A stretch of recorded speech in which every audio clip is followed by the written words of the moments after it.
Hey there, Sharon Horne-Ellstrom here. Welcome to day 2044 of our not Get Your Goals Annual Challenge. What's she up to now? Documenting the journey as I transitioned originally from brick and mortar corporate world of business to the online world of business and back and forth again.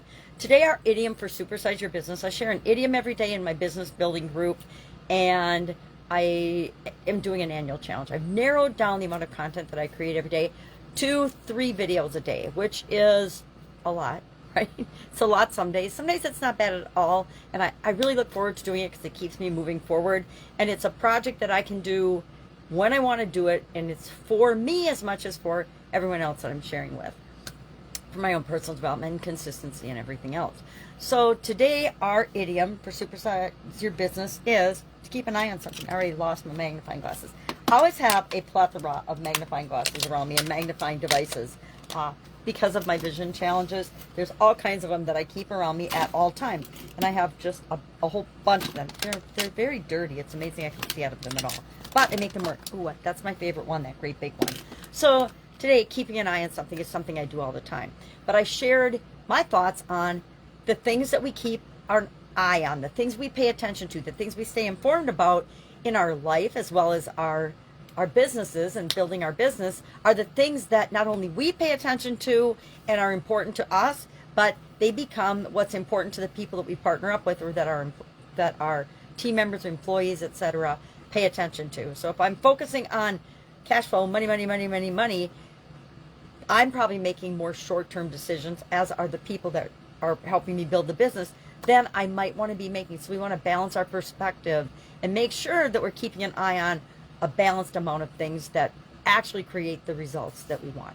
Talked about our culture, talked about key performance indicators, talked about processes, systems, customer perspective and point of view, customers' problems and changing situations. We want to keep an eye on that so we know that we're serving them to the best of our ability.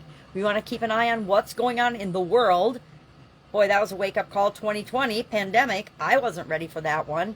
I had contingency plans in place for my businesses, but I definitely didn't have pandemic or global pandemic on my contingency plan. Guess what? It's on all my contingency plans now, as are other possibilities that I might not even have fathomed prior to the pandemic hitting us all.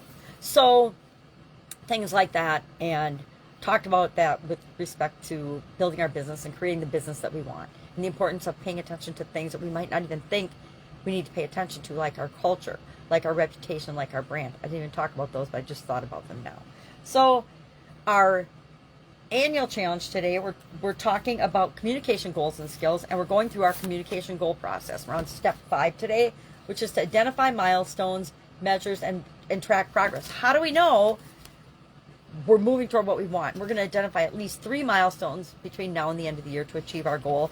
And how are we going to measure and track progress toward each one of those milestones? How do we know when we've gotten what we say we want and what our objective is and what our goal is for each of these little smaller pieces to guarantee that we're going to get our bigger goal, right? We want to set ourselves up for success and to win whenever possible. And we can do that by identifying things, breaking them down in little pieces, and making sure we're moving toward the interim goals so that we can achieve the great big goal that we want.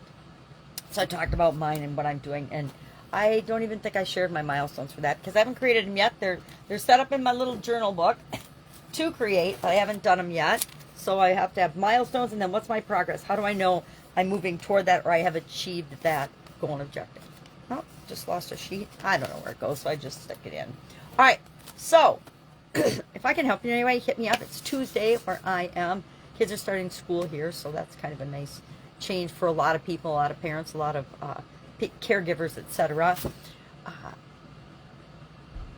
That's it. That's all I've got right now. I'm working with a challenging student, so I'm going to work with that today and work with that person today to actually reframe and get a different perspective on a situation that they're facing and see if they can't find the benefit in it to them versus only looking at the downside.